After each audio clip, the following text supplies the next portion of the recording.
but even I have not gained in-depth knowledge of that one. That will come as Linux engineering. There is that all three are covered.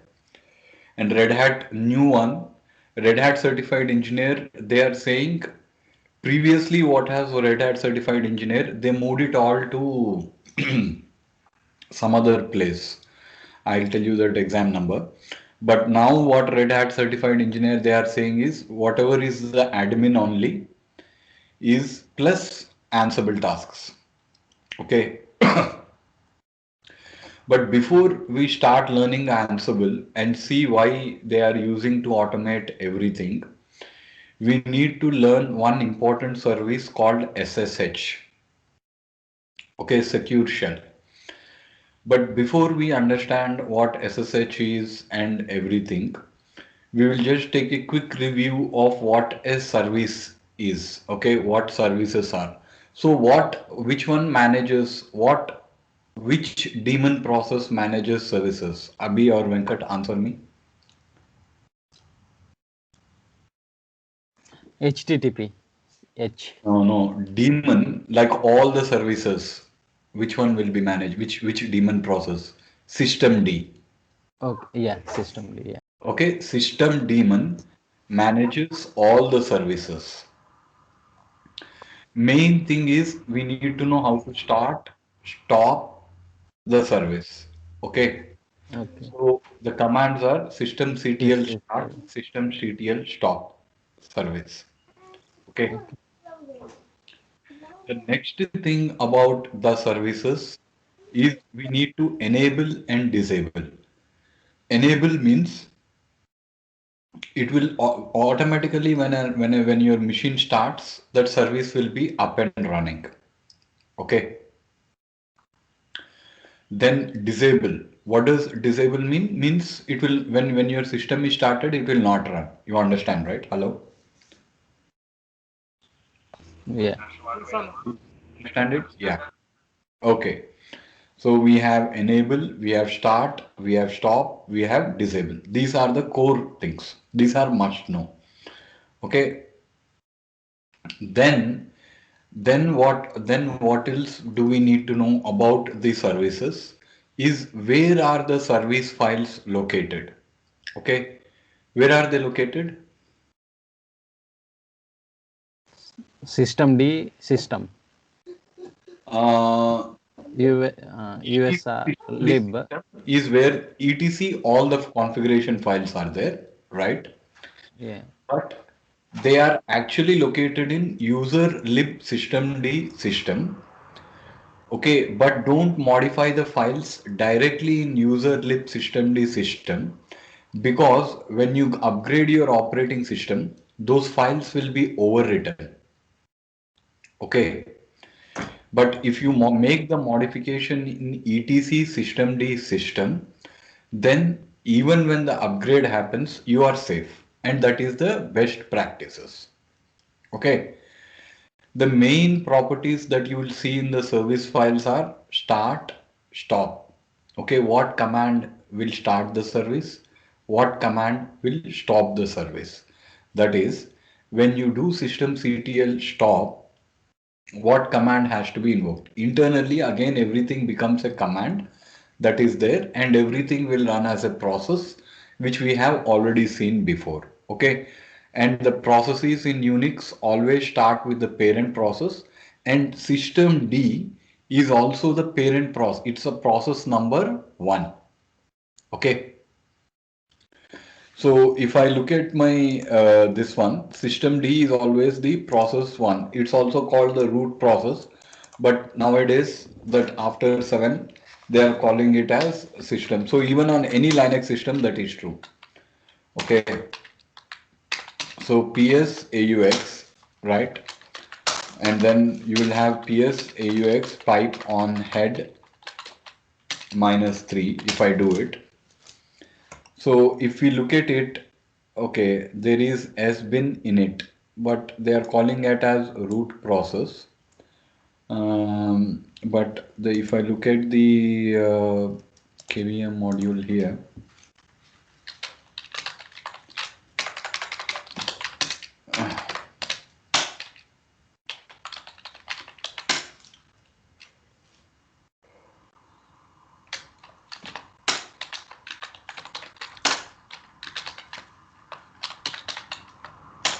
So if I look at the virtual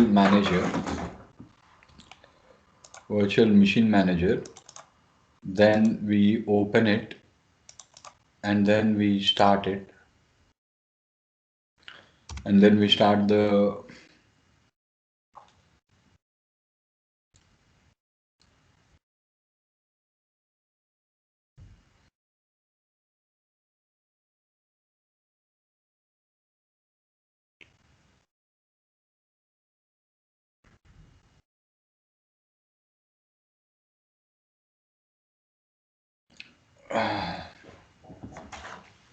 at least on the CentOS and Red Hat daemon, it should show us as the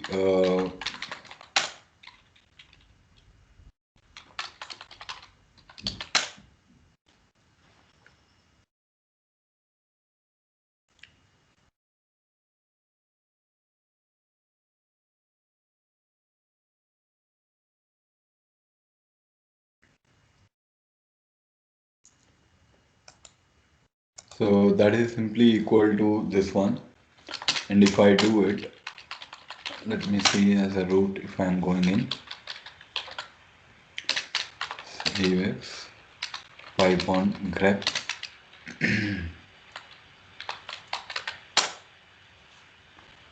Okay, so here if we look at it,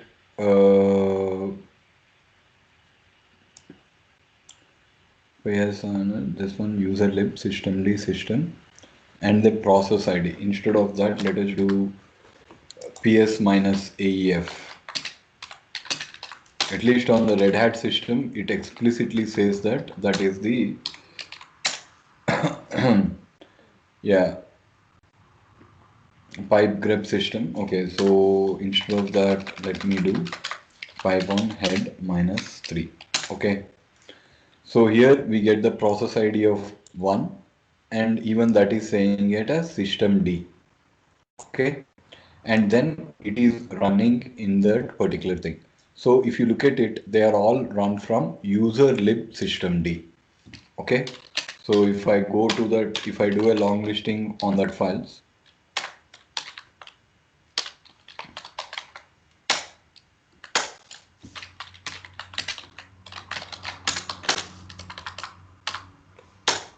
yeah, so we have the systemd. Okay, so then we will have all the systemd, but inside the system are the actual services. So all the services that you see here, as I told you, there are so many of the services, Yeah. but 80%, 90% of the tasks, we have to learn only five things because that is where the bulk of the work is there. Okay. Even, I mean, apart from the normal services which we have to install, if somebody asks us to install the service that is not part of our Red Hat certified this one, but all we have to do is ask the developer. So let us go to httpd.service.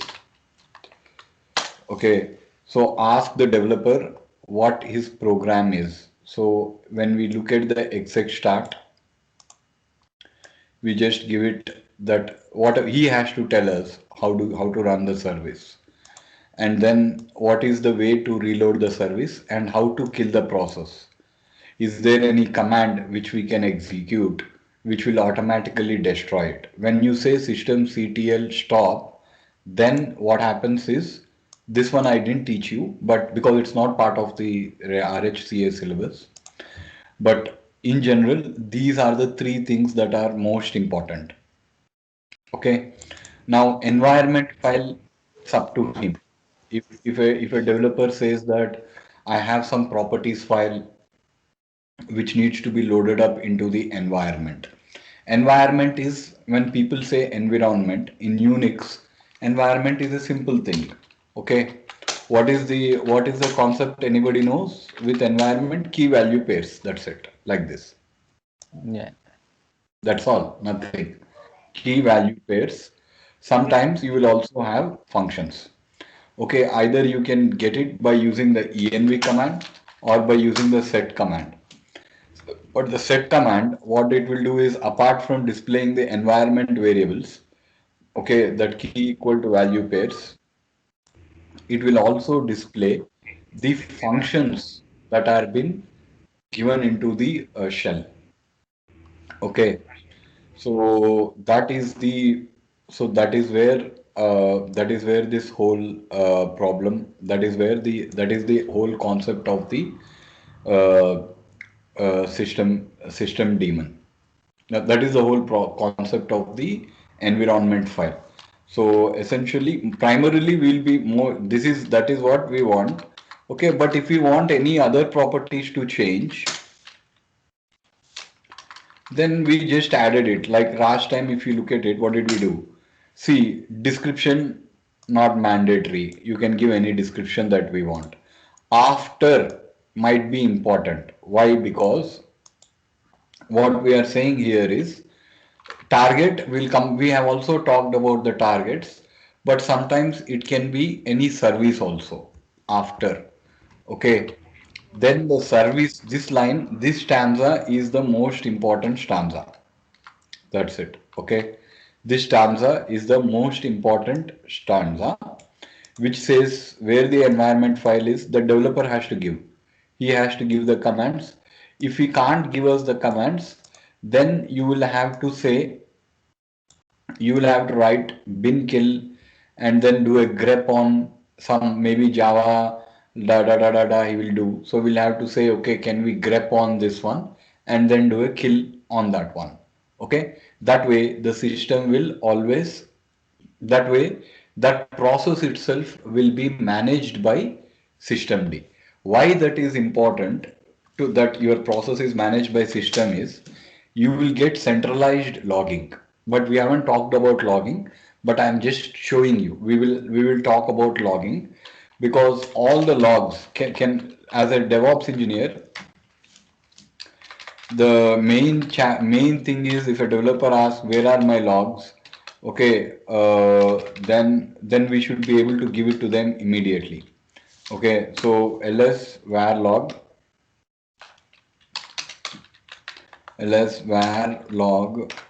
okay, var log messages is where all the logs will be stored here. Okay. See, all the logs will be stored by here and they will be all put in whatever is happening on that machine. They will be in one place if you manage the system. They can also have their own custom logs. That is also fine. Okay. But this one will tell you clearly that if a process is being managed by it, and moreover, we can do systemctl start stop on that. Okay, systemctl start, we can do a systemctl stop, or we can do systemctl enable disable. So using one command, using one single type of command, we can control any service. Okay, so if I want HTTPD, it should be like that. Okay, that is the general idea of system daemon. Plus, what is their target? Can anybody tell what is the target do? What is the concept of target? Venkat, want to take Abhijit? Hello? Yeah, no. Yeah, what is the target? Yeah, target is used for achieving that, right? Yes. I mean, like, See, targets, very important to remember, is there are two types of targets. Ante, for example, you have 10 services, HTTPD, okay, you have SSH, you have system Samba, MD. NFS. Yeah, You can all put them in one logical group called as network.target. yeah, Okay, we can yeah, put them in one logical group and that will be called as the network.target. So yeah. all the services will be there only in that particular target. You understand, right? Okay. Yes, son. Target is nothing but a logical group. That is one way to look at it. But there are four targets which are not only logical way to group all the services in one place. they are associated with the system run levels. Okay. Okay. They Yeah. are four targets like that. They are isolatable targets. Okay. Means emergency, rescue, multi-user, graphical. That's it. Now, why do we need those targets? Is suppose your system is completely down and you want to fix it. So you can immediately go to emergency.target. Okay. Actually, the booting process will be there as a That backup in this target, also no? come to booting process. Okay. See, it is now immediately logging me to the emergency target. So what happens is it will immediately stop or kill. We have already understood stop, now it is kill. Okay, it will kill all the processes and emergency only the minimal amount of services that are running will be shown. You understand, right? Hello. Yeah, no.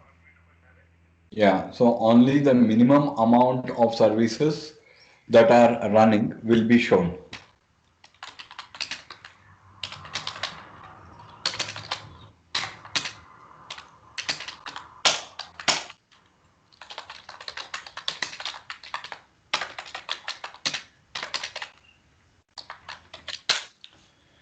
Okay, so for example, I don't know what is the command, but let me, even I forgot if there is all the commands. See, I know that services are there. So even minus M minus T recursive and this one. So it's saying list units, start, stop, reload, is failed, is active. Uh, okay, you are saying enable, disable.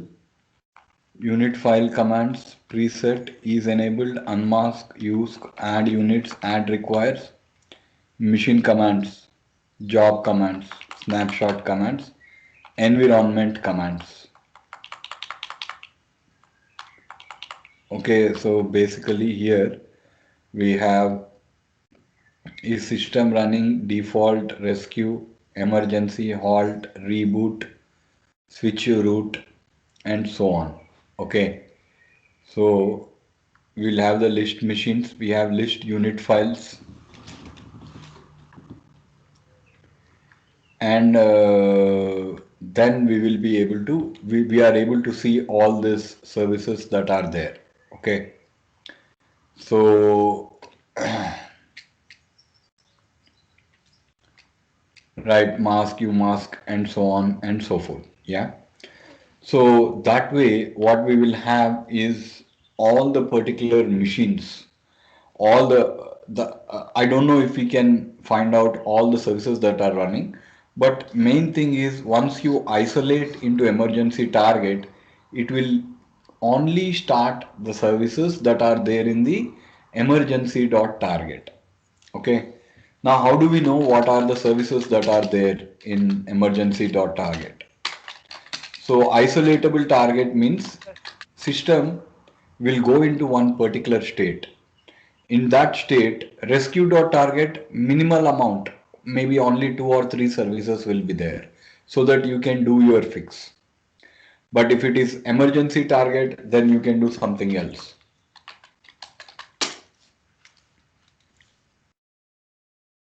We are already there in the this one. Okay, so systemctl isolate and then graphical.target is where we want to be. Graphical.target means simply all this if your system is having in of course in EC2 instances the graphical targets are not installed usually because people just get on there, but we can install if you want graphical packages we can. Okay, uh,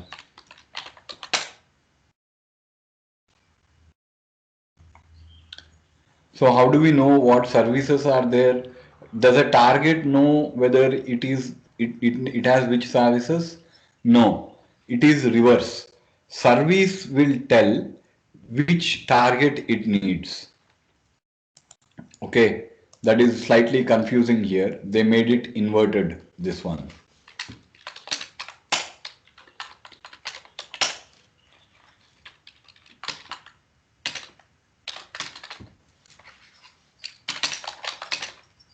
So that is simply equal to, yeah. See, that service will tell us which target it requires. So for example, if I do vi httpd dot service, okay, that service will tell us wanted by multi-user, multi-user dot target. Means this particular service will automatically go into multi-user dot target. Now, if I want to see what are the services in do things, the easiest way is, if I look at here, if I look at the this one, CD system, see there are directories. That is the simplest and easy way. All that I have to do is, okay, where is the multi-user, where is the emergency dot target? That is the best quick way. Why bother?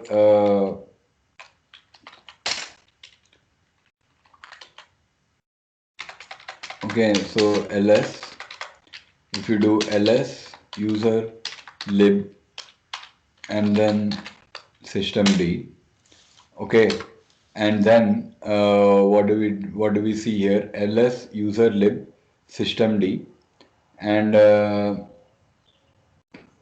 then we will have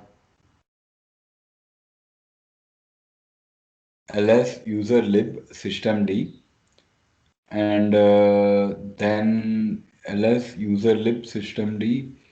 There must be a way where we can get the emergency. No. Huh. So etc.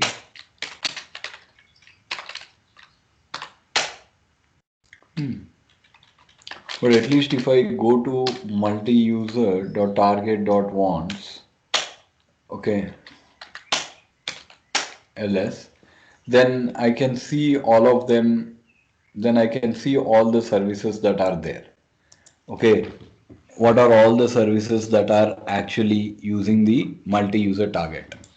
I thought there was one, there should be a directory called as this. This is a convention. Okay. And then we can actually look at one of the service. Okay. And then we will simply say, okay, so this is the unit file. And then there is before and then there is after. They are simply saying after which targets, after which services, and before which service should this particular thing be run. Okay. Now requires, we don't have to be worried about so much complexity. Usually we will simply say we will have to just put wants by multi-user dot target. Usually that is where people put all of their files in. Okay. Now what are all these particular properties? They are overriding the properties. Okay. Now how do we override the properties? Simply all that we have to do is, see, for any service, there even systemctl, those properties that you don't specify in the service file, system daemon will give it to you automatically, right? We did this exercise last week. So systemctl cat httpd dot service. No, this is just giving you the service file. Systemctl list unit. Systemctl. Systemctl, we are having the list units that will be there, and then systemctl cat. No, show. Systemctl show. If you do a show on it, okay, then you will see all the properties that are here. Any property that you want to change, do you remember what do we do? We just copy that here, right? Venkat, remember what did we do? Yeah, we go to vi We http go dot to service we go to that this one and then change the service file. service. Okay. Now remember, this is the service configuration file. Means it will tell how that particular service will be run by system daemon. Okay. But Apache, we can have its own configuration file. I think anybody who has worked in the industry knows that people put everything in the configuration file. You got it right. Hello. Yeah. Okay, so this is the notation or notion about the system daemon. Okay, so to summarize, what are all the things that are required for the system daemon? One is primarily system daemon manages services main. Okay, but now what they have done, they started adding all the things. They started adding timer. Timer is nothing but a cron job. So they are saying instead of making a cron job, use systemd, but nobody is using it. Okay. Mounts. Instead of using etc fs tab to make a mount, use systemd. People nowadays started using it just now. Okay. But primary role is for the systemd is to manage the services. Okay. Now, if you want to know what else does systemd do. Okay, systemctl -t help. That's it. Okay. See, all that we know is service. We know target because we have already studied about the target. Okay, and then we have studied about the mount. Even the exam says only service mount. That's it. They don't even want timer, path. See, these things even I don't know what a snapshot means, what a swap means. Swap, maybe it is managing the swap space. Okay, all right. Maybe it is managing the uh, snapshot. I haven't used this. Okay, mount. Yeah, mount we have done it, but we'll come back to it later when we learn the file system. We will learn about the mount. Okay, so that is the system CTL and that is the system daemon. Okay, next. So system daemon is used now. Now we are today going to learn about SSH service. Okay, so first, how do we know whether the service is running? If we know the name of the service, systemctl We can check status, it on. it is not there. Okay, SSH. Hello. Yes or no? Hello? Yeah, who's yeah. Okay. Yeah. So basically, that is what we have. Okay. So user lib systemd sshd dot service. It's not SSH. Usually, most of the time, it will be SSH D. HTTP D. D is for daemon. Daemon means it is like it will never die. That is what it means. Okay, usually it means that one. But we know that it can't do it automatically. You will have to do systemctl enable or systemctl disable. Okay, in order to get into this one. Okay, why is SSH important? See, what happens is when you try to connect to a system, okay, you want to connect to it securely, like we are logging into the EC2 instance. You are getting a terminal, but the terminal is just a graphical utility. The actual server is somewhere in London in their Amazon data center. Okay. Now what happens is when you transmit the data over the wire, somebody can put a wire shark in the wire and then steal your packets and then filter it. That is what hackers do. Okay, so this SSH actually what it does is secure shell. I think that's what it means. Okay, SSH means secure shell. Let me see the full form of SSH.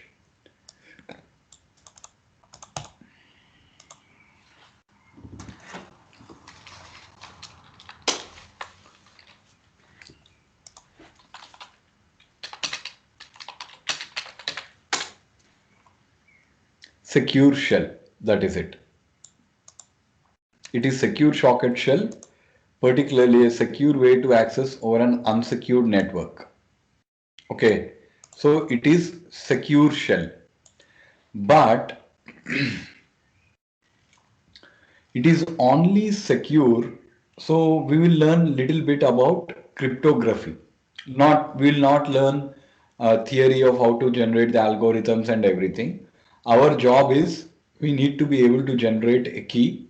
We need to give it to the users saying that this is your SSH key. Remember, how do we get on into the Amazon box? Tell me. You do either SSH minus I. Okay, that means in Amazon we have generated a key pair, and then Amazon will say download the private key to your local machine and keep it safe, because if you lose that private key you will never be able to log in into the machine. Okay, unless somebody can create a user for you and you generate your own private key and you get it from your Amazon box onto your local machine. You got it right? Hello? Yeah. Venkat, Abhijit, you got it? Yeah. Yeah. Okay. So what then let us first see briefly how the SSH works, because Ansible has become popular because on server it doesn't want anything. On your client machine, if you have Ansible installed, that's all it requires, and it requires some way to connect to the server using SSH. That's all. Whereas all the other software, they say do something on the server side also. Put something on the server. But Ansible says no need. I'll deal with it. Okay. You just give me one SSH connectivity. That's all I need. Okay. So just this is there. So what we will do is we are learning something about the service. The reason why we are learning SSH is we want to learn Ansible and we want to do all the admin tasks using Ansible, because that is what everybody wants you to do in the job, and that is why they are paying money. By the way, any of your relatives are working in machine learning, Venkat or Abhijit? అరే మనోళ్ళు తెలుసా అభిజిత్ ఎవరన్నా పనిచేసేవాళ్ళు machine learning లో? No. నిషాన చేసుకున్నాడు కదా అన్న.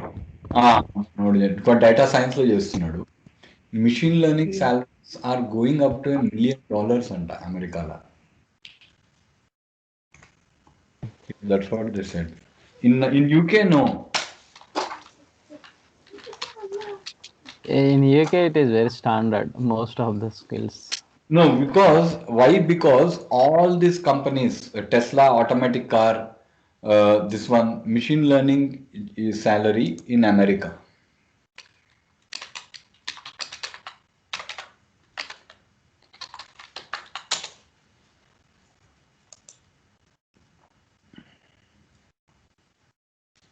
They are saying anywhere from 142,000. eBay is paying 335,000 per year. Okay, highest paying. Where can write, and then they are saying PayScale NY Times is saying even beginner fresher AI specialists with little or no can make between with little or no industry experience can make anywhere between 300,000 to $500,000 a year in salary and stock.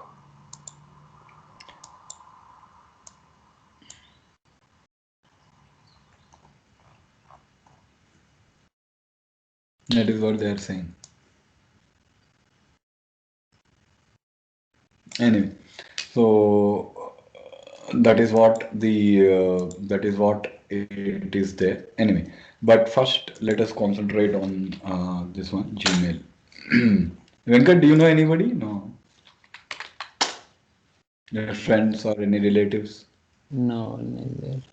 No, but India also they are paying 25 lakhs to 1 crore it seems. Okay. India also. Okay, so first let us do SSH. Okay, so the way the first theory is very important because it will let you understand what you are doing. If you are confused, see if systemctl, if I forget the what are the how to enable or disable, all that you need to remember is systemctl will allow me to start a service, will allow me to stop a service. Okay.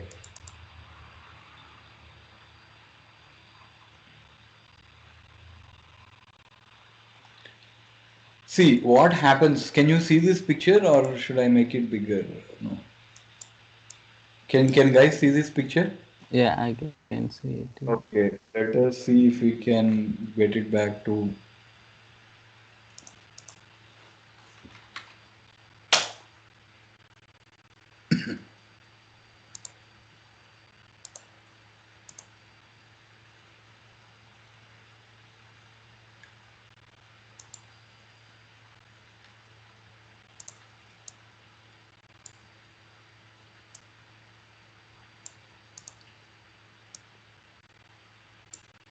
Yeah. Okay. So this diagram, what happens is, see, first of all, when you remember when you do SSH, what happens is it will request for a before doing the public key, private key. I think this is not the right diagram. Okay, there is understanding SSH authentication. We are there, but before there are two steps to it. Okay, the main thing is just a minute before I think I've got two SSH notes with me. One is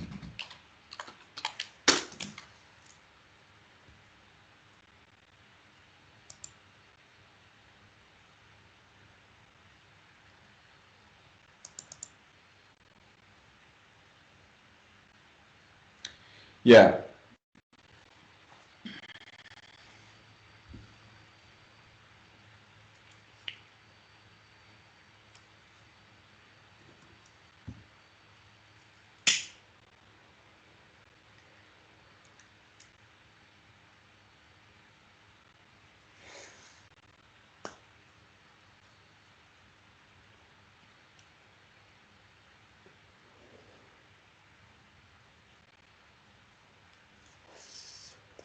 Okay. So here, what we are saying here is basically, okay, I think even this is slightly wrong. Okay, let me show you first what happens and then we will do a practical demo. See, what happens is the server, first the user is here. Okay, you as a user from your shell, you will say SSH, you will type the command SSH and the name of the machine. Remember, we do that when we are doing Amazon, right? Amazon, this one. Okay, I think this one. So basically, this will be the server. Okay, server will say, okay, you will say, can I connect? Can I connect to you? Okay. So when you simply say,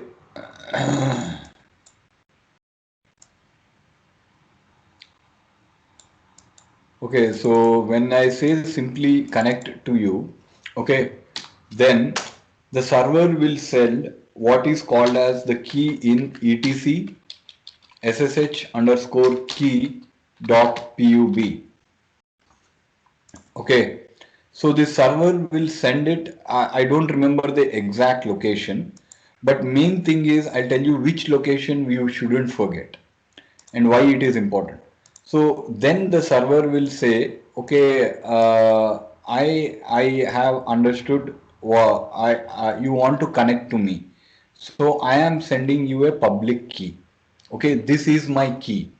It will contain the name of the host entry that will be there. Okay, so for example, if I just go to Amazon Web Console and then right 33PC 2P.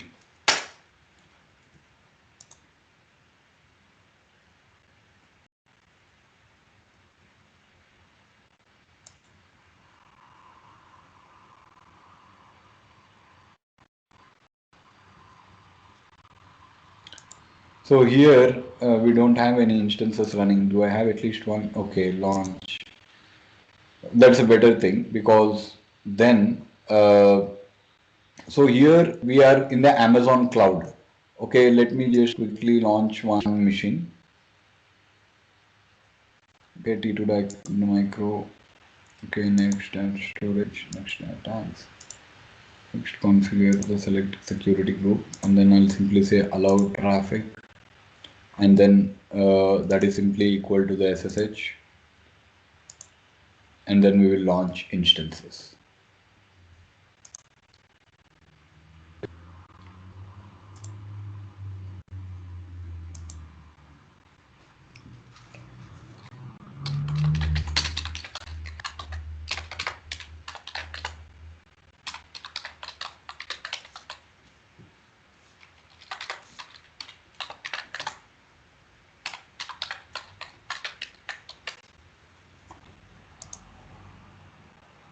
Okay, so and then that is simply equal to connect and then we'll copy this here.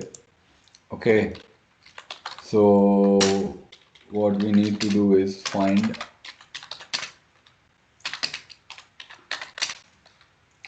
minus name create key pair dot pem.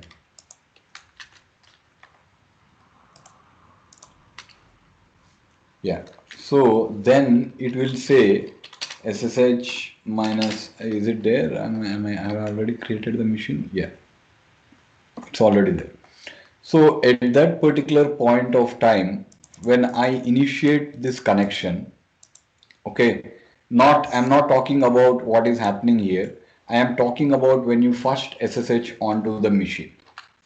Okay, then it will be EC2 user, I take it. Yeah, so it will be the EC2 user.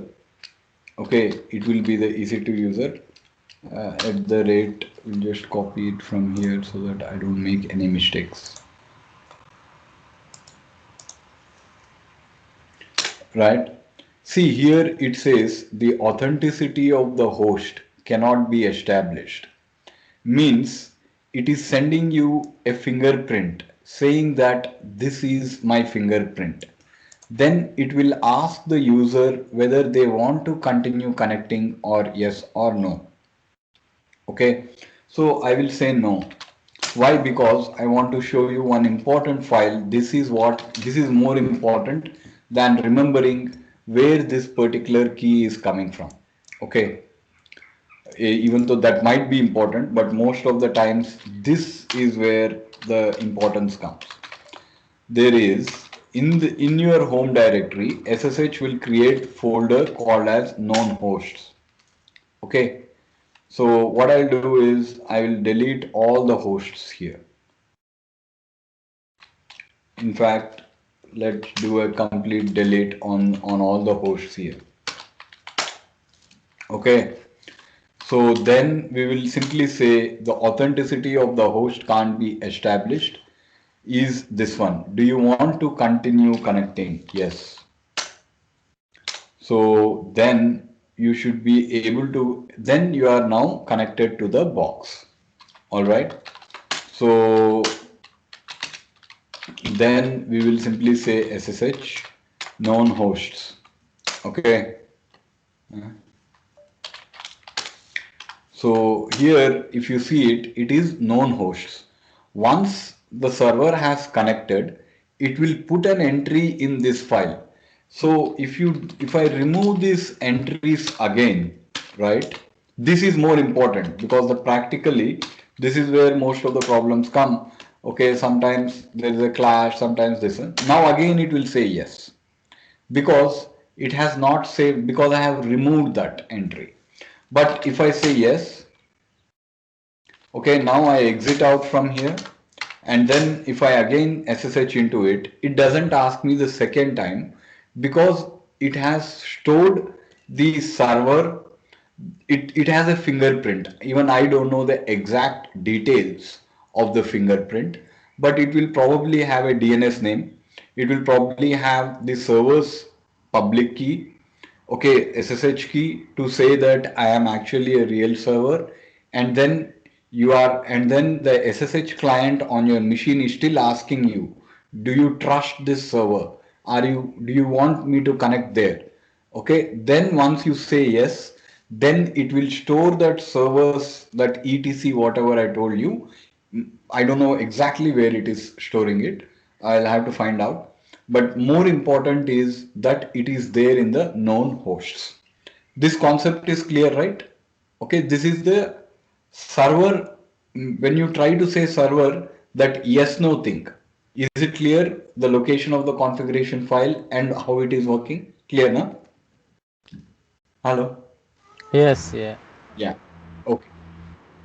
Now, the next thing is you can actually create a user. For example, I can create,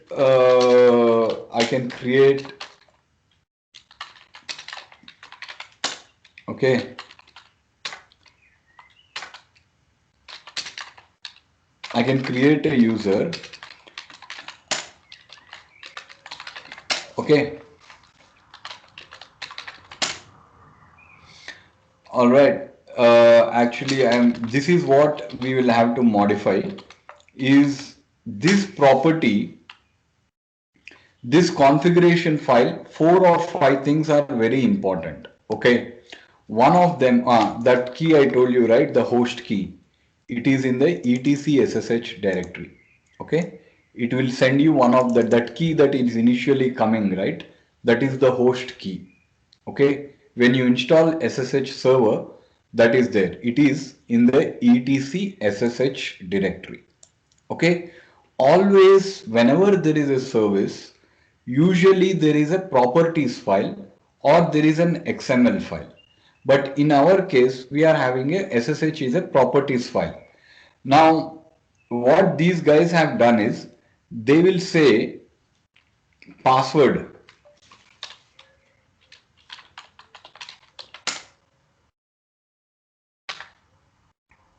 See here they are saying password authentication as no. Okay. Now what we need is password authentication is yes. Means that when you are connecting to SSH, I will not supply to you any key. Public private key I will not supply. I will just supply the login ID and the password that has been created on the machine. Okay. So yes, password authentication is yes. Okay. For security reasons, Amazon, it is good to systemctl restart sshd. Okay. So then we will simply say ec2-user, that is I am now Arvind. Okay, now it is saying Arvind at the rate ec2 domain dot password. So I'll just and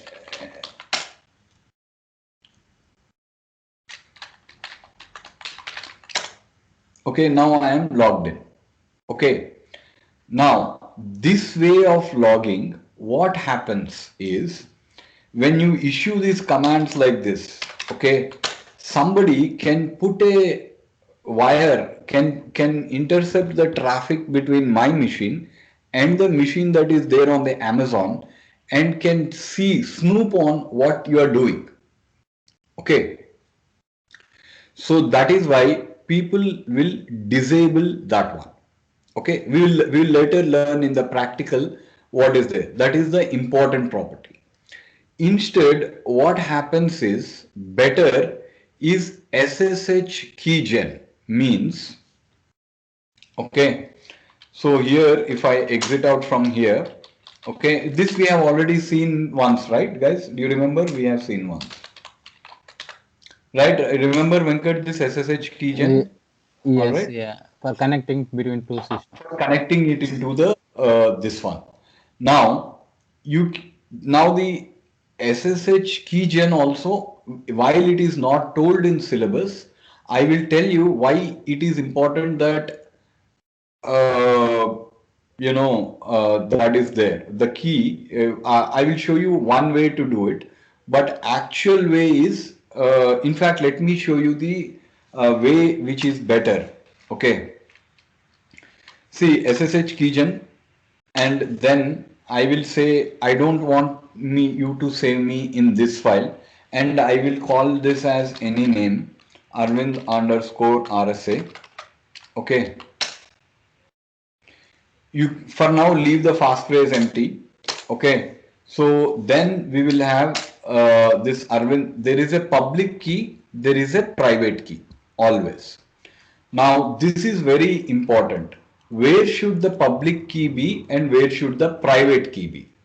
I have told this before. Can anybody remember where should the public key go to? Abhijit?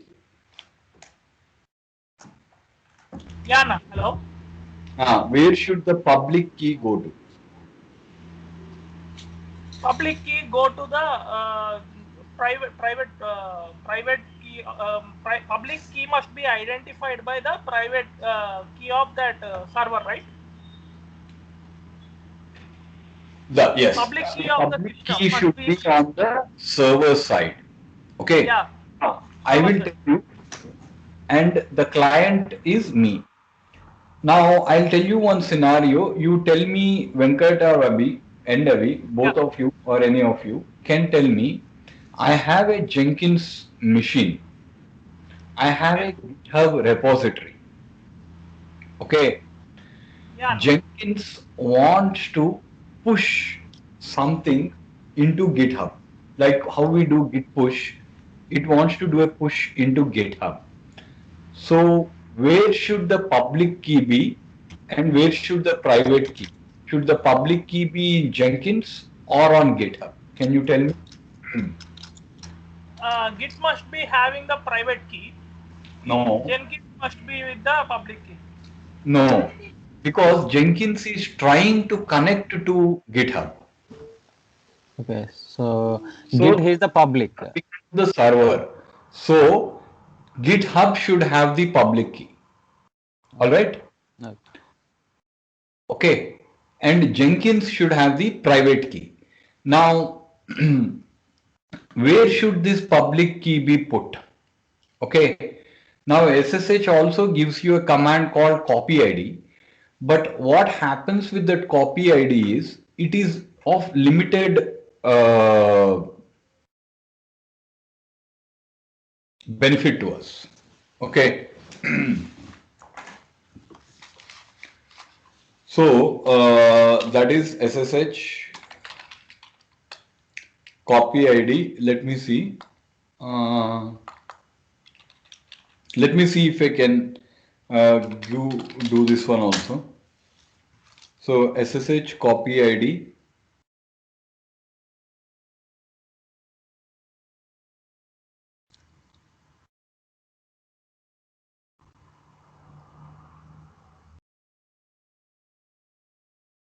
Minus I, no. See, it is only giving me user at the host name. Okay, it is not giving me the this one. Okay.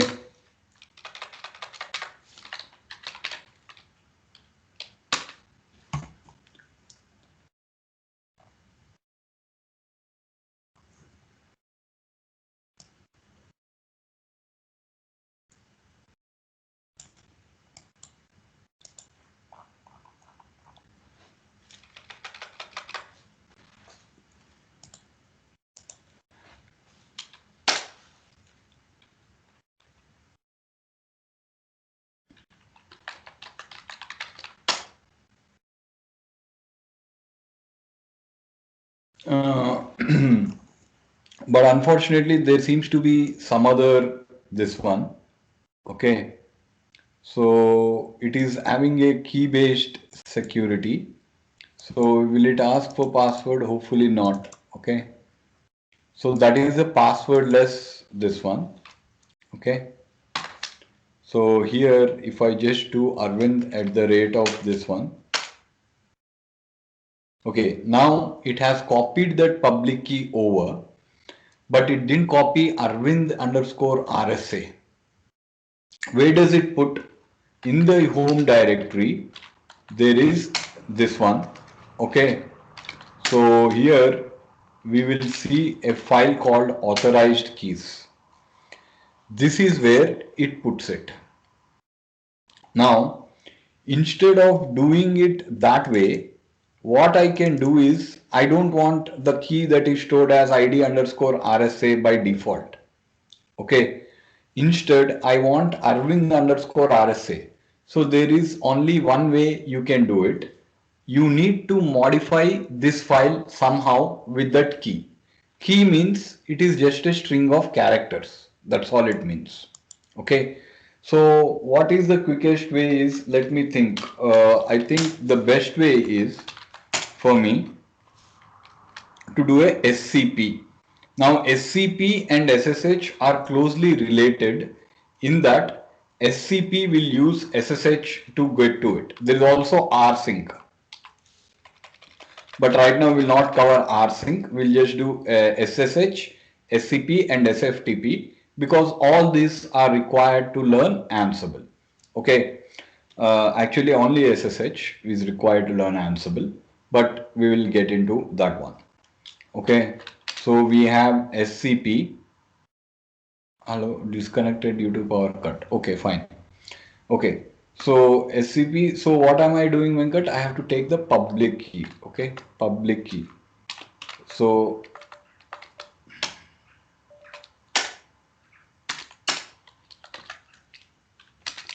Arvind underscore RSA dot public key to here if we do it. Okay. So looks like it has gone to the home Arvind directory. Let us SSH and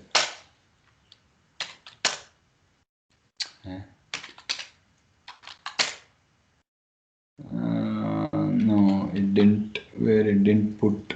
Where did it put? Okay, like I need to know.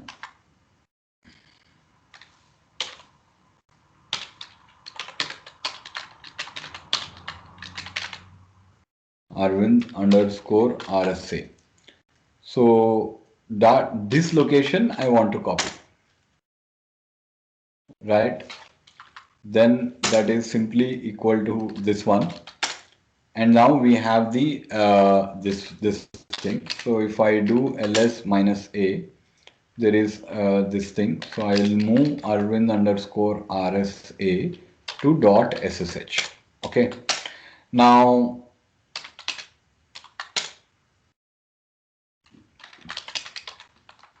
all that is known is, so known hosts means which host you are trying to. There might be 10 hosts. They are all present in the known hosts. You won't get that prompt, yes, no prompt again. Okay. So now I will say authorized keys next.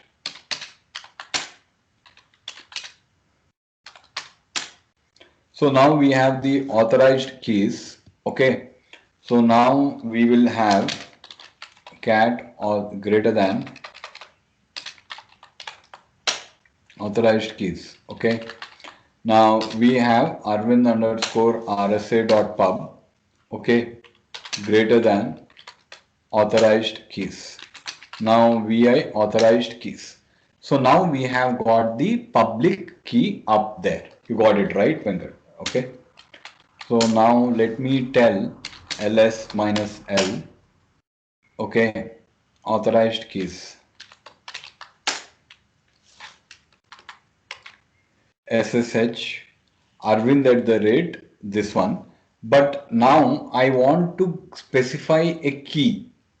Okay, this is big. I am telling you there are many options, but 4 or 5 options will be very important. So the one is the key. The key is Arvind underscore. Let me see if this works. Okay, Arvind underscore RSA. No. Yeah, now I am there. Understand, right, Venkat? Yeah. So these two steps are very important because you will keep using them in whether you want to create a SSH key and connect Jenkins to this one, you will have to keep using them. You understand, right? Hello? Yeah, Venkat? Hello. Yeah, Arvind. So basically, we are now in that one, and we are up to this thing. One of the keys there are, and so this is the concept. Now, why I told you now little bit of theory. What happens is if you when the communication starts happening between the server and client.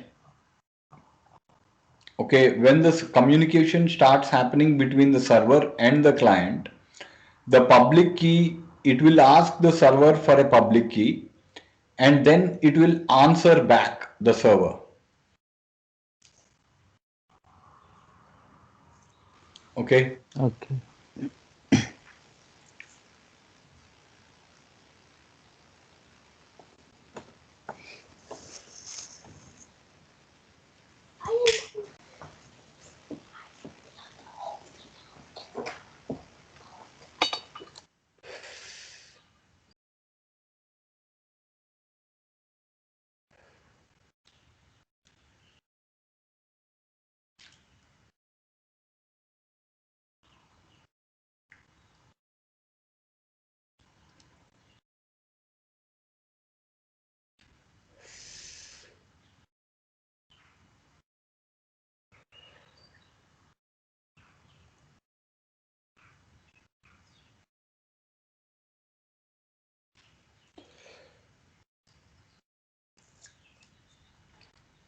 Okay. So that is what then the server will send the public key and then it will send the answer back. Okay. Now next time whenever you Okay. are issuing the command, the private public key, what happens is with this private key, when you say ls, it will be encrypted. Means nobody can break that whether you are typing ls command because it will be so much encrypted. Okay. Then you go to the public key server, then the server will look at the encrypted message, then will go to your public key, decrypt that message, and then execute the command. Understand, right? Concept? Okay. Yeah. Okay. So when you are issuing any commands, those commands will all be encrypted nicely. Okay. Once the encryption It's more happens, secure. go to the server.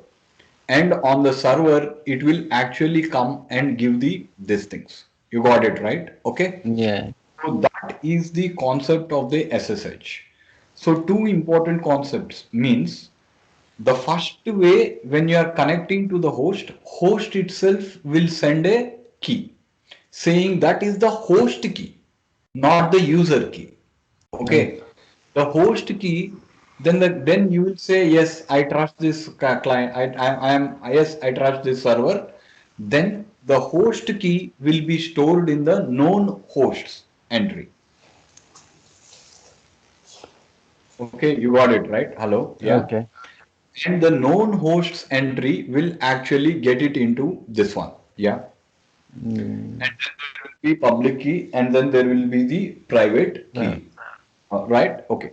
Okay. Now the user will say, I want to connect to SSH. Then there are two ways. Either you can do user ID and password, or you can do it by the public private key of the user. Okay. Okay. If you are doing public private key, you don't have to give password. You can give this one. But to make even that, but somebody steals your private key, then they will be able to get in onto the server. Server. Yeah. Okay. So what we will do is we will protect our private key with a password. Okay. Okay. So what we will do is we will when we are generating the password, what were we doing? We suppose when we are generating the password right here. So Arvind at the rate Arvind will remove. We'll first generate one password. We'll generate a new key. Okay. So first let me remove this unwanted this one. Okay. So then uh,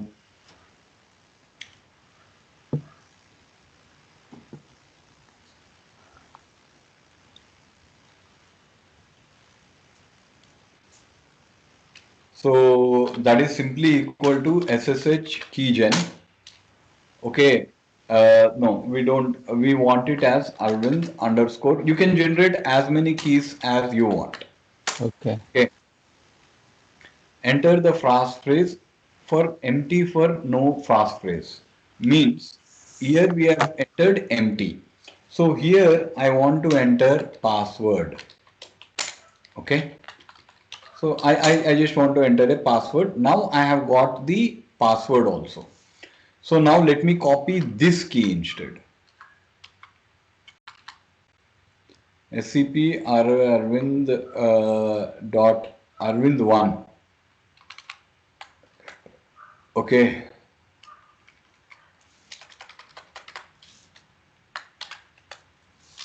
Okay, so SCP Arvind1 underscore RSA dot pub. Yeah, Arvind1 underscore RSA dot pub. Okay.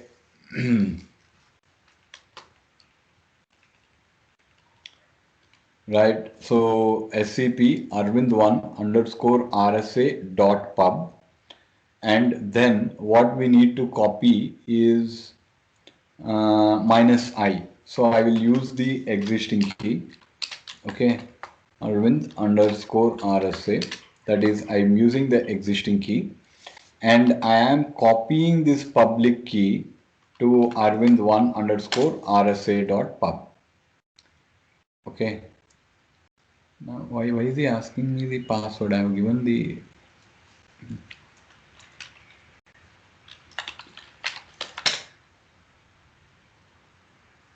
permission denied.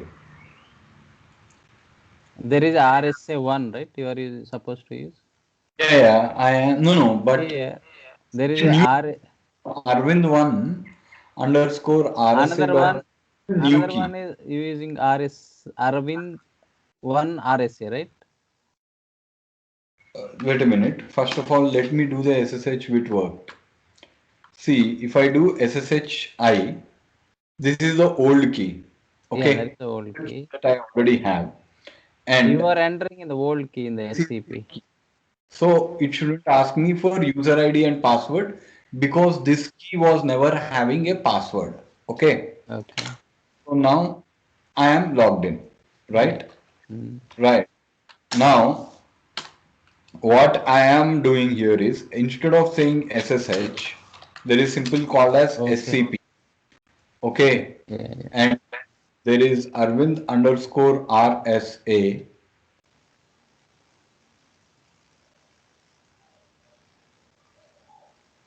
SCP minus I Arvind underscore RSA.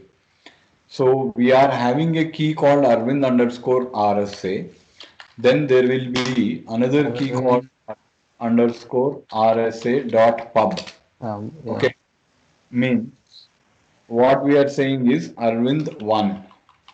See, all that I Yeah. want to copy this new key To to, okay. yeah, To copy, AWS. yeah, copy to home directory. That's it. Yeah, it did. But No, it's it's asking password, right? uh, it's not letting me do just a minute. It's not letting me do a SCP. I don't know why. It is only letting me do SSH.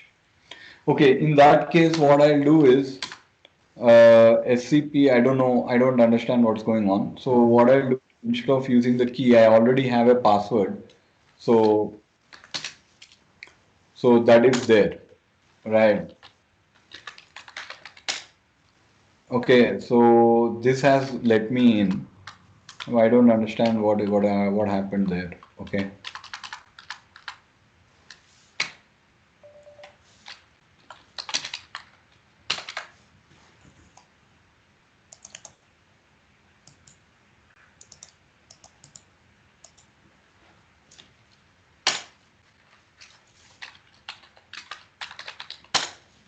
Okay, so here if I look at it, there is this one, and if I do a long listing of the files, then we have arvind1 underscore dot ssh, yeah.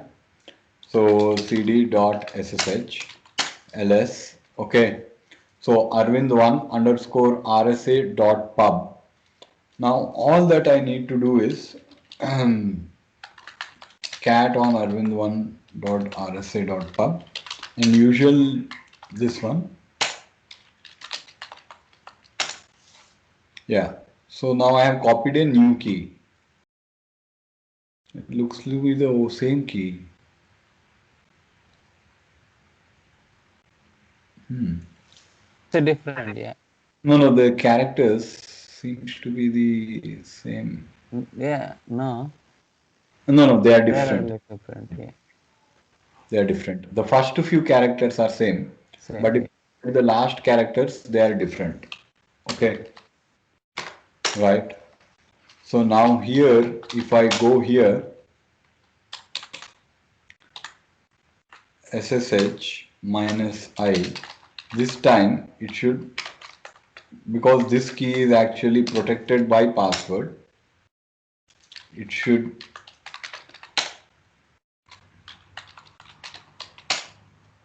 yeah. So this is additional level of security. Okay.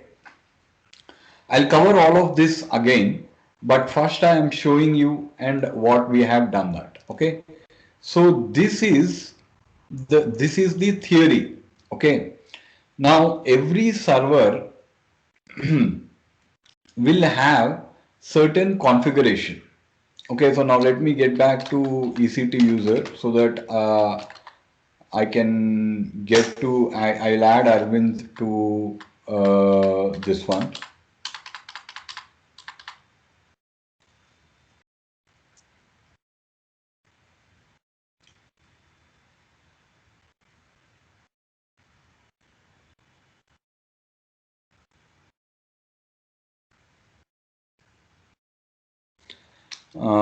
EC2 user, that is it. Okay, see, this is where our Linux skills are very important. History, command line skills. So see, I know that this is a command that I want. So I just type 1971 like this, or you can do fc minus s. This is even better because this is just the short form. Got it right, Venkat? Yeah. Yeah. Yeah. One, So eight. now we got the private key. Okay. No, we got the keys. Okay.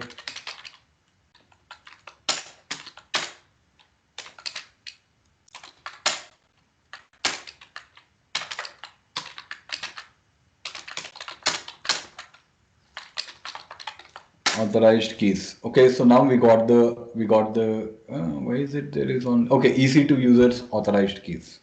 Okay, that's fine. What I want to do is add Arvind to the sudo user. I hope this is a Amazon machine, but let me. Okay. Okay. Sudo bash. No, I'm just like setting up the passwords for root. Okay. So let me do all the work as root now. But better is vi sudo, and then if I look at the wheel group, if I look at the wheel group, right, then you will be able to get it into the all the commands. Yeah. Yeah. Yeah. So all I need to do is simplest way to add that user is -a. Remember this -g. Yeah. Yeah. Yeah, wheel To group, the wheel. and then that's it. Wheel group. Nothing. The simplest way. Wheel Arvind. I used to struggle just for doing this because I didn't learn Unix admin. I was trying to learn everywhere you go without Unix problem. Now what is happening here? User add नहीं है, वो user mod है शायद. Yeah, user mode. Yeah. Then, That's okay, just verify it. LID. LID is a better command. Even ID is a I Yeah, don't ID. say command. ID is good command. I like ID command rather than LID. Yeah, which But gives. LID I think will give you the groups. I think Yeah, only group. can Yeah. also work. So ID will do. See, wheel ID is only for this one, whereas User. LID is for No. LID. I think what was the command that GID is it? Get all groups from Uh, to see all the groups, right? all groups. Get all get all members of a group. We can use set and awk, but better is get all members of a group. Linux.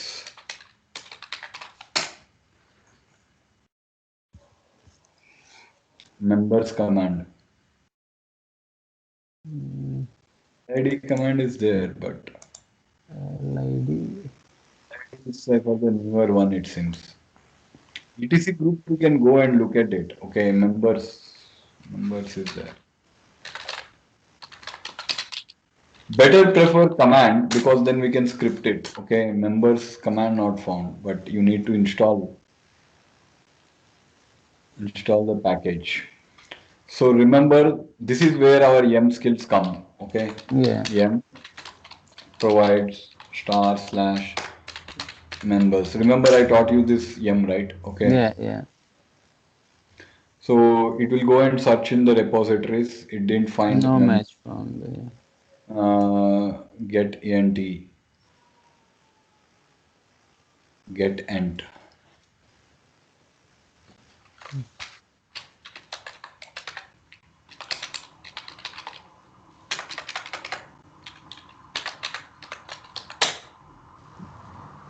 Get ent. Try.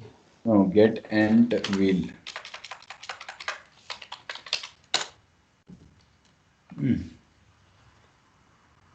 Get entry group. What do you mean?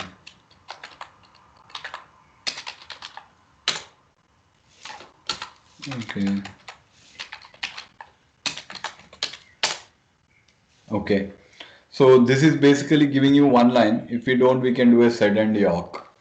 See, that is why I try to learn 2 or 3 commands, but main thing is location of the configuration files and this. Because if nothing happens, we can do sed and awk and find it. But 2 or 3 commands I learn perfectly because the ones that I am confident about of using it. If somebody is able to do lesser work with a new command, okay, but only if it is better than the older command will I start using it. But main thing is I know what should happen here. Okay.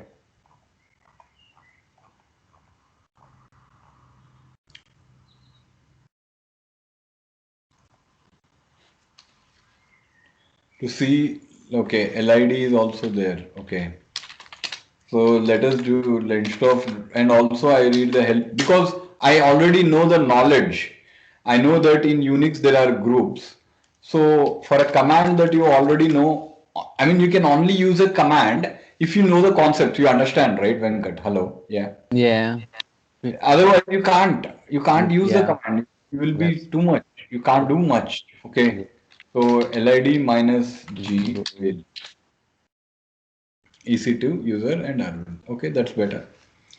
Okay. Yeah. Uh, so ID, LID. Today I learned a new command ID, but ID I prefer. Okay, ID is for only user IDs. For getting the group informations, then you will be able to get it into the wheel group. Okay. Yeah. Anyway, so we have the LID command and then we have the this one group command. Okay. So next, what do we have here?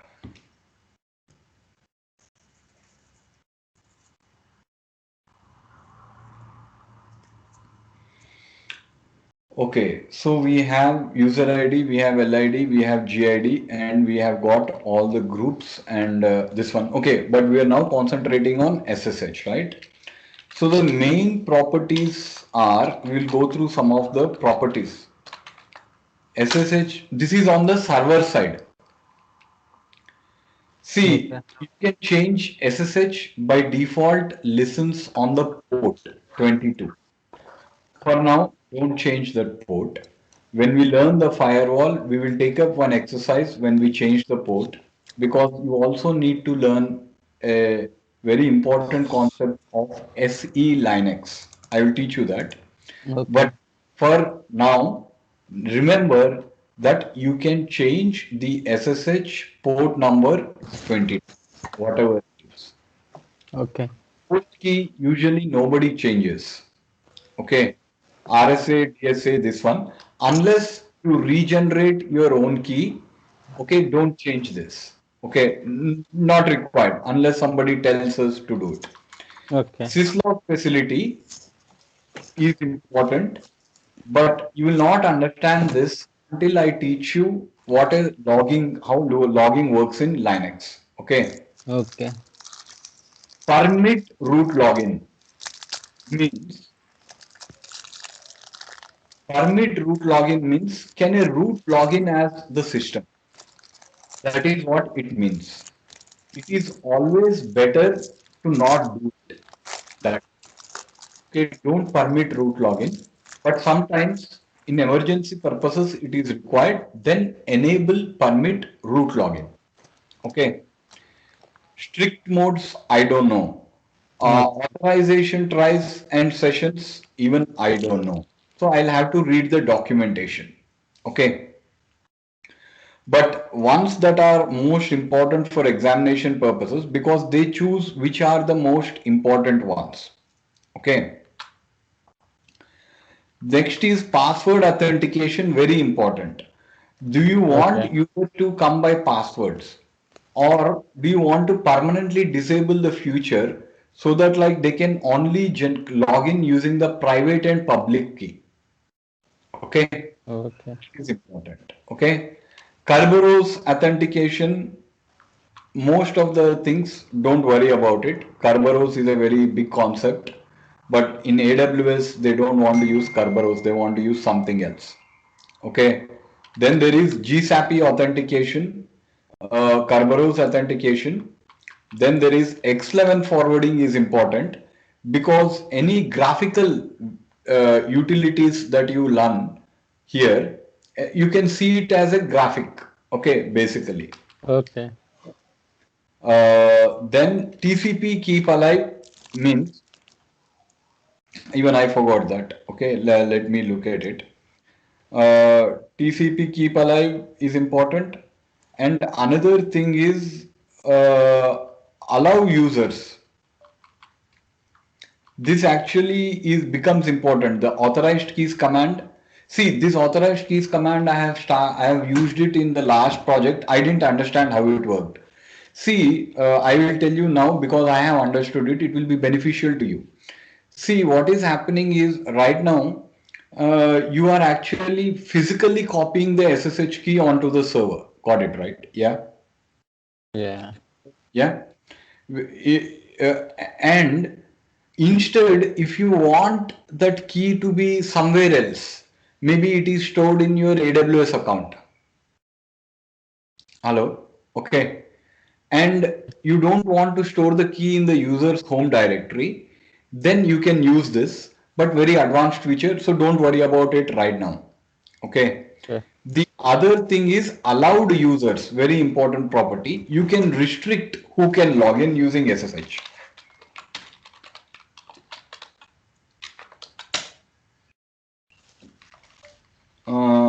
Okay, he's not given that, but we can always look at if we don't understand this one. Once we know what is there, we don't have to remember that all these things. But what we have to by heart is there is something called as allow root login. There is something called as list of allowed users. There is something called as passwordless login. That one we will have to worry about. Okay. So always as usual, there will be a man page, I think sshd underscore config. Okay, man page is best. Okay, that is why man is our thing, and it clearly tells even I don't know. Okay. For example, allow groups. It seems login is only for those whose primary group or supplemental group matches one of the patterns. This because we already know what a primary group is, what a secondary group is. Just by reading this, we will be able to understand. Okay. Port Yeah. forwarding, right now you don't know what it is. Allow users means you are only telling which users should be allowed here. Okay, you got it right. Yeah. So that is the allowed users. Next is authentication mode. Okay, for example, public key password, public key keyboard authentication mode. That must be for a user. This must be followed by one or more comma separated. Means, for example, public key, password, keyboard interactive would require user to complete public key authentication followed by their password authentication. I don't know what keyboard interactive authentication means. Okay, means what they are saying is do both. First challenge him with public key, then challenge him with the password. Okay, then authorized specifier to be used to look up users public keys. This program must be owned by root, not writable by groups, and must be specified by an absolute one. Then authorized keys file. Okay, we are right now. I told that it is in by default, it is stored in here. Okay, if you want to change the location, you can change it. Okay, by default, it is here, authorized keys. Okay, next, why SSH is important? Why we are learning so much of this service? It is used everywhere. Whether you log in into GitHub, you need this. Whether you log in into Jenkins, SSH. Everywhere, SSH, SSH, SSH. Okay, all right. Yeah. Root directory is there. Client type interval. Deny users, allow users. All right. And then host based key pattern. Host based authentication is there. Host certificate is there. Host key. And then there is host key algorithms. I don't know most of these properties, but main thing is allow users, root login, TCP keep alive. TCP keep alive means if you are not doing anything for a longer period of time, do you want to close the connection? No, you don't want to do it. Ensure is kept alive even when there is this one. Then this is, I don't know what this and this is client alive interval. For now, you will be able to understand permit root login. Allowed users, you will be able to understand. Okay, maximum sessions means, okay, means more than 3 or 4 users cannot simultaneously log in. Okay, GSAPI, ignore for now. You ignore it for now. X11 forwarding is important because you want to be able to do something onto the machine. So that's why you need SL, allow this one. Allow password, strict host key checking. Strict hotkey checking means it will be, that yes, no, initially you got it right, Venkat, that command. Okay. Okay. When we say SSH into the machine, do you trust this host? Yes or no? Okay. Yeah. That Yeah. is the host key checking. Okay. Okay. So main things is allow root login, port changing, okay, and then there should be allow password. Allow password. Password. These they will ask you in the exam, and also why they'll ask you in the exam is 70% of the time this is what happens. Okay, on the field they will ask you to change the port, they will ask you to change the passwords, and so on. Client alive. Okay. Okay, so that is what is required for doing the SSH, right? Yeah, need to do RP. This one will not do SCP and SFTP. Today we will just learn SSH. Okay, Okay. so what this is on the server side. Okay, in our case, there is also a client configuration file. But our client configuration file, I don't know where in the Windows it will be located. But see, this one is client side. Mostly what you change on the client side, you will say forward X11. You can also put some this one, okay, identity file where they are stored and so on. But if you want to use dot local, this file is also there in your configuration file in your home directory. In Unix, usually there are at two places. One is in the etc directory, another is in the home directory.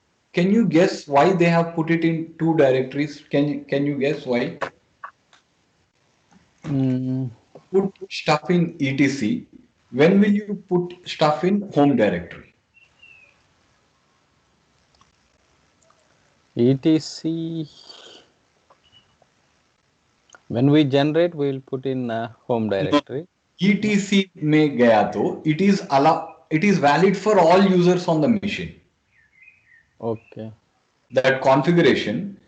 See, when you want to create configuration for 10 or 15 people together, okay, and then create one specific configuration for one user, then you put the general configuration in the etc directory and then put the particular configuration in the home directory. Okay. Got it, right? Okay. So that same SSH underscore config, whatever we see it, we will also have this one. Okay.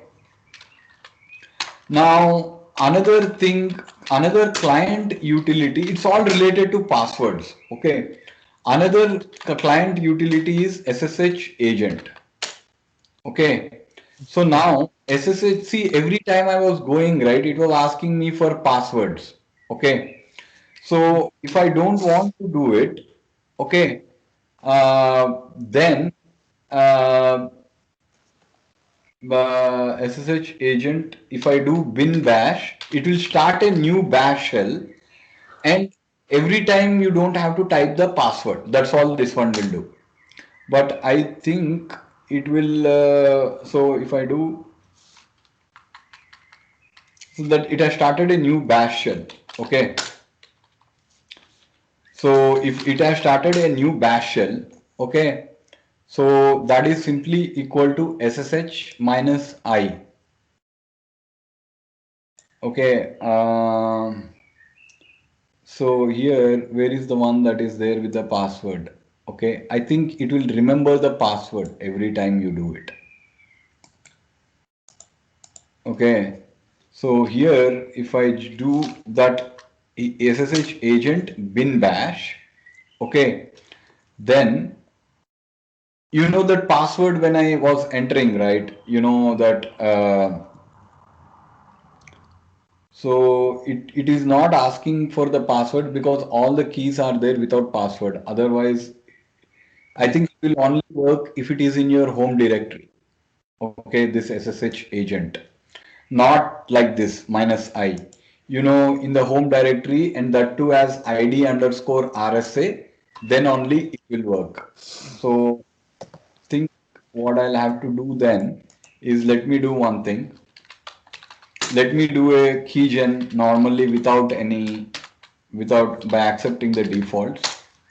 So now it is saying id underscore rsa, accept the defaults. Want to override it? Yes. Enter passphrase. This only works if the key is in the id underscore rsa. Okay. Okay. So that is there. Next is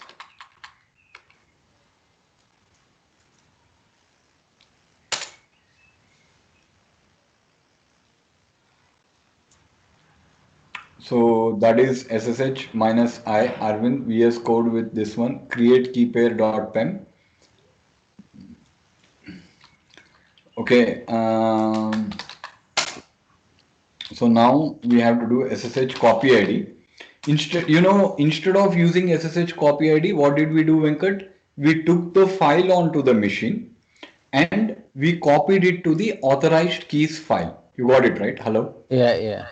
Okay. We copied it to the authorized keys file. Case Yeah. file. SSH copy ID. Okay.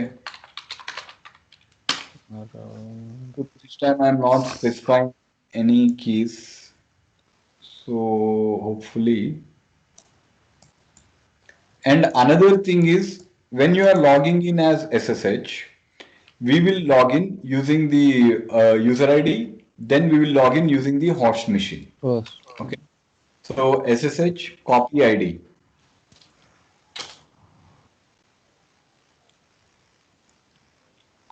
Uh, 4 keys. If you are prompted now, SSH copy ID, 4 keys remain to be installed. Okay. Password it is asking me.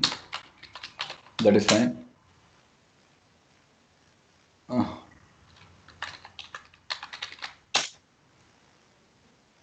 Okay, now it has asked for the password, right?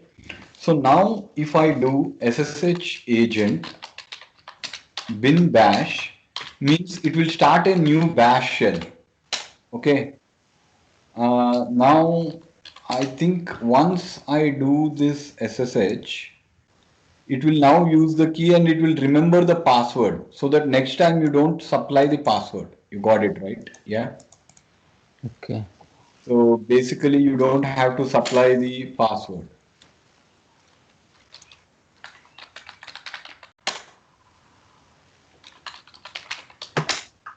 Yeah. Mm, So we have it here. Yeah. Okay. So SSH Arvind at the rate this one. And then now we got it. It is asking me for the password. I hope next time it doesn't ask me. It shouldn't. Uh, SSH agent / bin bash. that- Okay. So if I do this here, it should only ask me for one password, once, but it is asking me again and again. It should remember, Okay. should remember.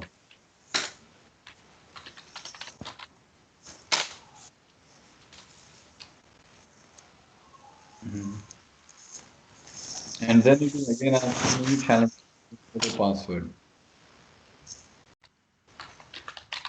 Mm, Okay, but it shouldn't have asked me for password again.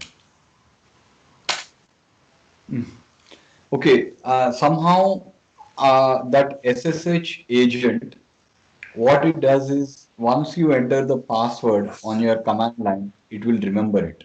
So it's very useful. That's all. Okay. okay. So it's useful there. Okay. So this is the SSH agent. You got it right. Yeah. Okay. So that is what we have to do. So anyway, so main concept is SSH coming and asking you, that is the initial one. Then user logging in with key, with password, without password. The password can be set on the key so that if somebody steals your key, unless they know the password, they can't get in. Okay. Next, the port Okay. number is always 22 by default. You can change it to another port. People advise you to change it to another port so that hackers can't directly SSH in. It will make it little bit more difficult for them to get in. Okay. Okay. And the next thing is SSHD underscore config file. Main properties are allow root login, allow only specific users, only specific groupers to do SSH into, client keep alive means you are just SSH but you didn't do anything for about 5 minutes or 10 minutes. Do you want HSS session to be keeping alive or not? Okay. These are the 5 things that will always be added to you. But main thing is the concepts. Authorized keys. The keys should be by default stored in the authorized keys file. Okay. Or they can be stored anywhere, but you should be able to store that key files in somewhere else. You got it, right, Venkat? Hello. Yeah. Okay. So that's Okay. the authorized keys file. Okay.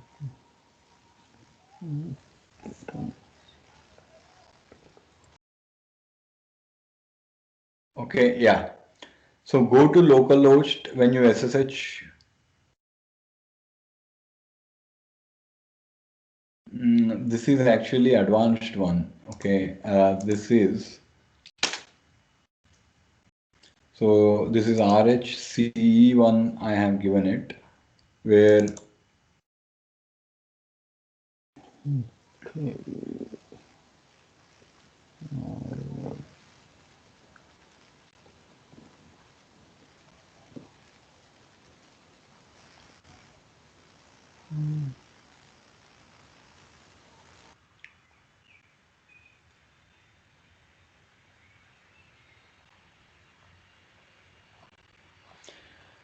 okay, so basically we have a port, we have syslog facility, we have permit root login, we have allow users, we have maximum sessions, X11 forwarding, TCP, client keep alive, strict host key checking.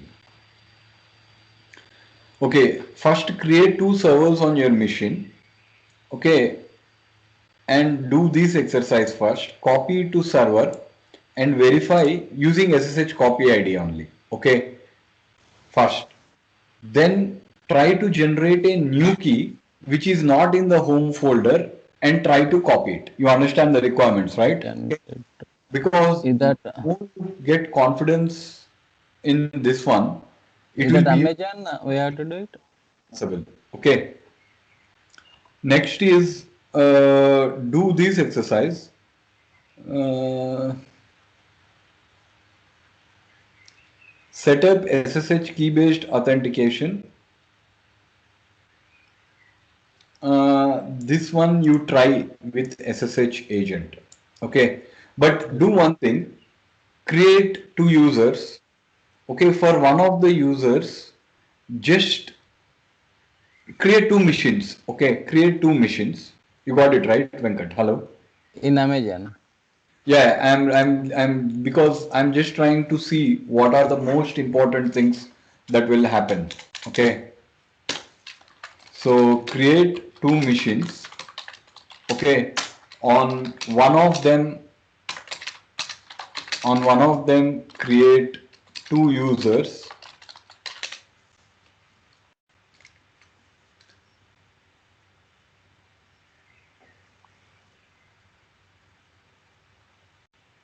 On one of them, create 2 users, and on another one, create 2 users.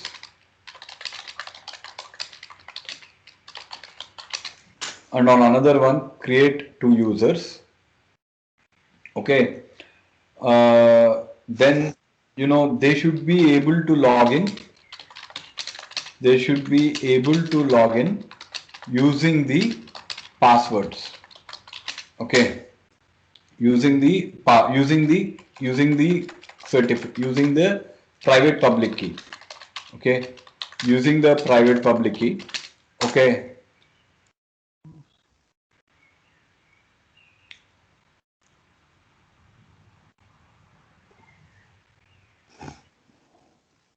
So they should be able to log in using the private public key.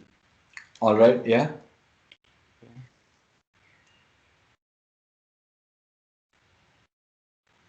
And they should be able to log in using the private public key. And on the another created, they should be able to log in using the private public key. Next is what else do we want? Yeah. When you do that, what happens is, first of all, as well as password. Okay. This is, try it for 15 minutes. This is very challenging thing. Okay. You need to do two different things, but you should be able to do this exercise without, you should be able, you have all the material, but even it is difficult, even this one, but I'll give you a hint. Okay. Amazon machines by default do not allow SSH, and they have with password. Okay, and they have modified the SSH configuration file. Okay, that's it. You know where the configuration file is, right? Okay. So here just do this one. Okay, create two machines. On one of them create, and on another create. You should be able to use public key. Okay, public key. Okay, public private key.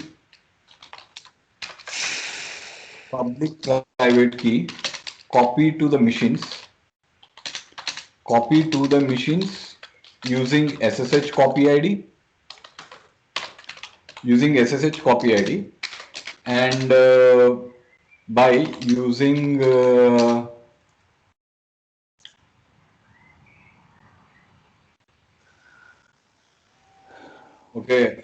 copy to the machines using SSH copy ID, and by using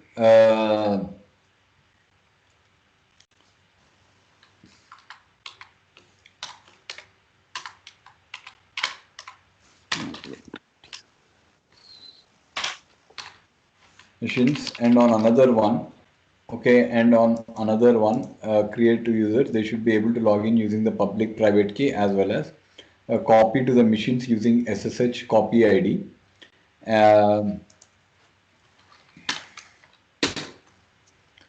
Okay, as well as the public private copy to the machines using the SSH copy ID, and by using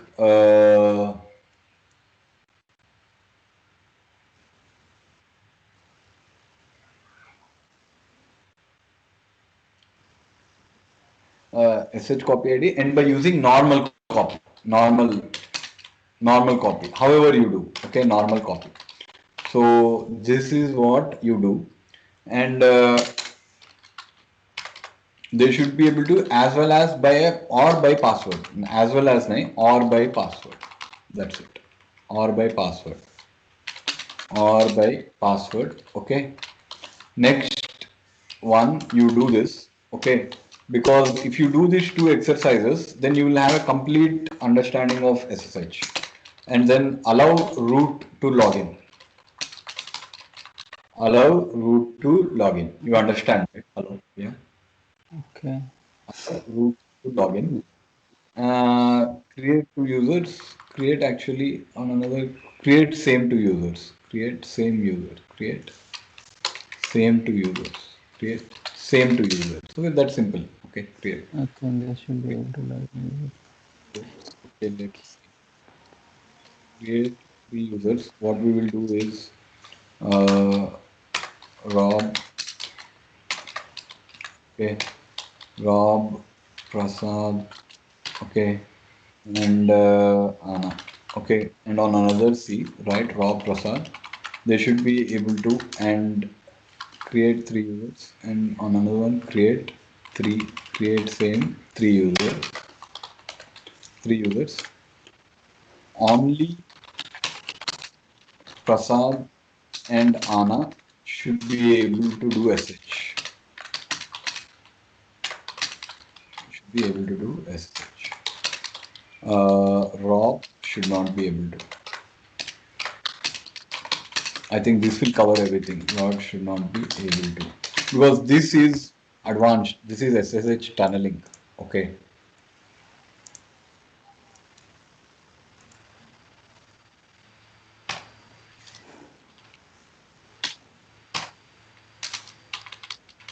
Allow root to login.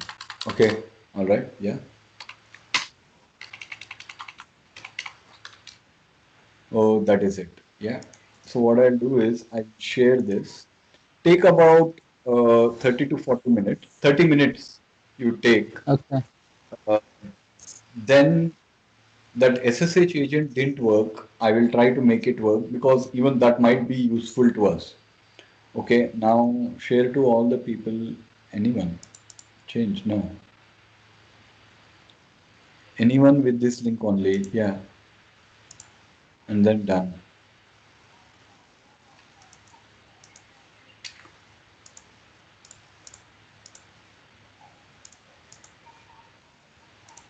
So anyone with this link, okay, they should be able to copy. And this is the task. All right, Venkat, you got it now. Hello. Okay. Yeah. Yeah. So we got this one, and then we'll be able to get these things. Yeah. So in general, remember the configuration file location. It is there in the document, but it is etc/ssh/sshd_config and restart the SSH after changing the properties. Okay. Okay.